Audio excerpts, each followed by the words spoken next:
A shadow stretched across the valley, long, heavy, unmoving. It swallowed the ground beneath it. Men stood on one side of the valley, watching it, avoiding it, pretending not to see what stood behind it. Because behind that shadow was a giant. Each morning the same sound echoed across the hills. Slow footsteps, metal brushing against metal, the weight of armor shifting with every movement. And then, a voice, deep, commanding, impossible to ignore. Goliath stepped forward again. His presence alone was enough to silence an army. "Choose a man, and let him come down to me." His words rolled through the valley like thunder. "If he can fight me and kill me, we will become your servants. But if I kill him, you will serve us." It wasn't just a challenge, it was a statement, a reminder, a humiliation repeated day after day. For 40 days, the same scene played out, the same walk, the same voice, the same fear. And every time he finished speaking, no one moved. Not one soldier stepped forward. Not one voice answered him, not even the king. Saul stood among them, taller than most, chosen to lead, yet silent like the rest. Because fear had settled deep into their bones. It wasn't just fear of losing, it was fear of being exposed, fear of stepping forward and failing in front of everyone. So they stayed where it felt safe, behind armor, behind numbers, behind silence. And the giant kept coming. Far away from that valley, where fear echoed loudly, life moved differently. The air was calm, the ground was quiet, and a young shepherd spent his days where no one was watching. David. He wasn't surrounded by soldiers. He wasn't trained in battle formations. There were no crowds, no expectations, no applause, just sheep, open fields, and long hours of solitude. But those quiet places were not empty. They were where strength was built, unseen, where courage was formed, unnoticed, where battles were fought with no audience. When a lion came, he didn't run. When a bear attacked, he didn't hide. No one recorded those moments. No one celebrated them. But they mattered, because the battles no one sees prepare you for the ones everyone will. One day, everything shifted. His father called him. Simple instructions. Take this food, go to your brothers, see how they are doing. No mention of giants, no warning of fear, just an errand. Ordinary, routine, forgettable. But sometimes the most ordinary steps lead into the most defining moments of a life. As David approached the battlefield, the atmosphere changed. The air felt heavier. Voices were louder, but confidence was missing. Movements were sharp, but uncertain. He arrived just as the armies were lining up, Israel on one side, Philistines on the other. And then, that sound again, the footsteps, the weight, the voice. Goliath stepped forward. David watched, listened, observed. "This day, I defy the armies of Israel. Give me a man, and let us fight." The reaction was immediate. Men stepped back, eyes dropped, silence returned. And something inside David refused to accept it. He looked at the soldiers. Confusion filled his face. Not fear, confusion. Why is no one answering him? Why is everyone accepting this? Why does it feel like defeat before the battle has even started? He spoke to the men around him. "What will be done for the one who kills this Philistine and removes this disgrace?" His voice carried, not loudly, but differently. It didn't sound like fear. It sounded like possibility. But not everyone heard it that way. His older brother turned toward him, anger rising quickly. "What are you doing here?" His tone was sharp, accusing. "Who did you leave those few sheep with?" The words cut deeper than they seemed. Not just correction, dismissal. "I know why you came. You just want to watch the battle." A few nearby soldiers laughed quietly, the kind of laughter that doesn't last long, but lingers in the mind. And in that moment, it would have been easy to step back, to stay quiet, to accept the role they gave him.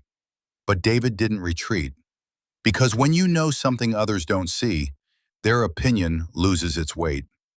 If you've ever been in a place where people misunderstood your intention or underestimated your ability, hold on to this moment. Tap the like button and subscribe. Also share your opinion in the comments section, because what follows shows exactly how those moments can turn. David kept asking questions, not to prove a point, but because something inside him was certain. This situation was not normal. Word spread quickly, and before long, he stood before the king. Saul looked at him carefully, measured him, and immediately saw the problem. "You are not able to go against this Philistine." It was a logical conclusion. "You are only a boy, and he has been a warrior from his youth." Experience versus inexperience, size versus youth, strength versus simplicity. Everything pointed in one direction. This didn't make sense, but David spoke anyway. Calm, steady, without hesitation. "Your servant has been keeping his father's sheep." Everywhere was quiet. "When a lion came, I went after it, not avoiding it, not escaping it, faced it. When a bear attacked, I struck it and rescued the sheep."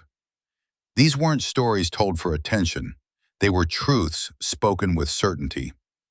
"This Philistine will be like one of them," a bold statement. But then came the reason: because he has defied the armies of the living God. This wasn't about skill. It wasn't about size. It was about perspective. Everyone else saw a giant. David saw something that could fall. There was a pause, a long one, because sometimes truth takes time to settle in a room filled with doubt. Then Saul spoke. "Go, and may the Lord be with you." It wasn't confidence, but it was permission. Saul offered his armor, heavy, layered, built for war. David put it on, adjusted it, tried to move, and immediately felt it. Restriction, weight, discomfort. This wasn't how he fought. This wasn't who he was. He took it off, because stepping into someone else's strength can sometimes weaken your own. He walked toward the stream, knelt down, let his hand move through the water, and selected 5 smooth stones. Carefully, intentionally, each one small, each one simple, but chosen, not random, not rushed. There was quiet confidence in that moment, not in the stones themselves, but in what he already knew. He stood up, turned, and began to walk toward the battlefield, toward the giant, toward the place everyone else avoided. And something unusual happened. While others stepped back, he moved forward.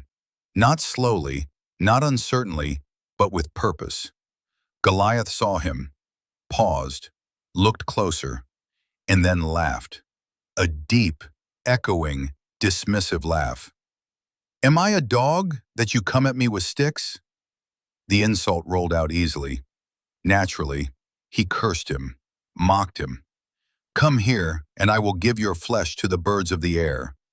It should have been intimidating. It should have caused hesitation. But David kept moving, step after step, closer, closer.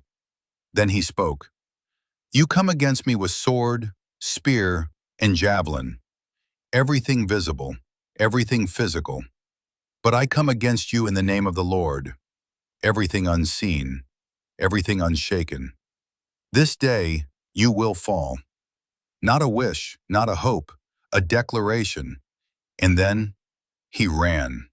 Not away, forward, directly toward the source of fear. The distance closed quickly. The moment arrived. David reached into his bag, pulled out a stone, placed it into the sling, spun it. Once, twice, again. The motion was smooth, practiced, precise. Then release. The stone flew, cutting through air with silent focus, and struck directly into the forehead of the giant. Everything stopped for just a second. Then the giant staggered, lost balance, and fell. Heavy, final, unmistakable. Silence filled the valley, a silence different from before. Not fear, shock, the kind that forces everything to pause, because something impossible had just happened. The same man they feared now lay on the ground, defeated, still, gone. Then the shift began. One voice shouted, then another, then many. The army that once stood frozen now moved forward. Energy returned, courage spread, and the enemy fled. The battle ended quickly, but the moment lasted, because everyone remembered. They remembered the laughter, the doubt, the hesitation, and the moment it all changed. If this moment speaks to something in your life, don't scroll past it. Like the video and subscribe, because stories like this are more than history, they are mirrors. Because somewhere, right now, there is a giant standing in your path. Not visible, not physical, but real. Fear that keeps showing up, doubt that repeats itself, voices that say, "You're not ready, you're not strong enough, you don't belong here." And just like that valley, the question remains, will you stay where it feels safe or step forward anyway? Because sometimes victory doesn't begin with strength. It begins with a decision, a step, a refusal to accept fear as final. They laughed at him, they dismissed him, they misunderstood him, until the moment came and everything changed, until the giant fell. And maybe your moment is closer than it looks.